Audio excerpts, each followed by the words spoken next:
Hello, friends. This week's devotion is titled Legacy Faith. Abraham is one of my most favorite Bible characters. We know he was known for his great faith, even faith for God's promises that would extend beyond his lifetime on earth, and especially for a restored family for God and himself. In this light, I believe Holy Spirit has been highlighting some promises to me that he's about to fulfill in my own family lineage, including for those who have gone before me. And I believe this is also for whosoever is willing to receive. Our Lord highlighted Isaiah 55, verses 11 through 13, which say, "So also will be the word that I speak. It does not return to me unfulfilled. My word performs my purpose and fulfills the mission I sent it out to accomplish. For you will leave your exile with joy and be led home wrapped in peace. The mountains and hills in front of you will burst into singing, and the trees of the field will applaud. Cypress trees will flourish where there were only thorns and myrtle trees instead of nettles. These will stand as a testimony to Yahweh's renown, everlasting signs that will not be cut off." These passages describe the goodness of God in motion. We know from Ecclesiastes 3, verse 11, that he has made everything beautiful and appropriate in its time.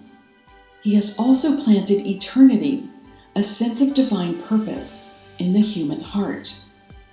God is taking us from captivity to captivating. This is grace for reward for those who patiently endured and followed Jesus. What used to be barriers will no longer be.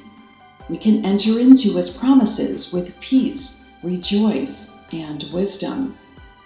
We can experience God's beauty for ashes in many forms as he brings us into a more complete freedom with expressions of restored beauty, even material beauty, that stand as testaments to his extraordinary goodness, reflections of him. These material things are divinely purposed and will be important to our hearts because they are important to God's and necessary for our assignments. Some of these material things were important to those who lived before us and are now gone. Things that they did or didn't receive in their lifetimes, for which they held faith in their hearts, like Abraham, believing God would deliver as promised. Hebrews 11 verse 1 says that the act of faith is what distinguished our ancestors, set them above the crowd. Romans 8 verse 14 reminds us that for all who are allowing themselves to be led by the Spirit of God are sons of God.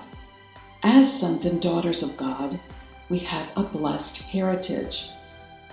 Our God doesn't forget his promises yet to be fulfilled. His way for us is always prosperous. His restoration includes gracious and miraculous multiplicity, as he calls us out of former places through his wide open doors for expanse that will require an Abraham kind of faith for restored legacy in our families and in God's family at large. As God fulfills these desires of the heart, he will establish greater grace in our lives and extend family legacy for our benefit and his glory. Are you seeing God work in your life this way? We know that Abraham grew in faith. He was commanded by God to come away from his father's unholy house and go where God would send him. The irony of it all was that God miraculously led him into an increase of family and blessings that he couldn't contain or attain through his first family, only through God. As God graciously removed Abraham from hindrances and facilitated miracles, Abraham soared, including as a father of many nations. Like Abraham, as we extend faith, we can expect some big shifts for greater legacy beyond what we've previously known. Just as mountains of the soul have been removed and hope has been restored, God's redeemed ones are now beginning to enjoy an increased expanse of freedom to live in the full purpose of His manifest plans for their futures, unafraid. God is reminding us of Jeremiah 29, verse 11, which says, "For I know the plans and thoughts that I have for you, says the Lord. Plans for peace and well-being, and not for disaster, to give you a future and a hope." So let us pray. Dear Lord, thank you that in your presence is fullness of joy. Thank you for bringing us to a place of captivating beauty in you. Please continue to help us to engage with you and let lesser things fall away. Continue to show us your glory and experience it in new ways to us.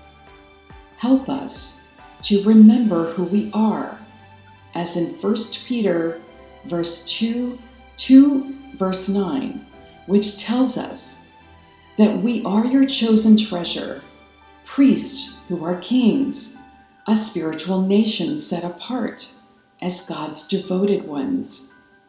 Thank you for calling us out of darkness to experience your marvelous light. Thank you for claiming us as your very own. Thank you for your purpose, which is to broadcast your glorious wonders throughout the world.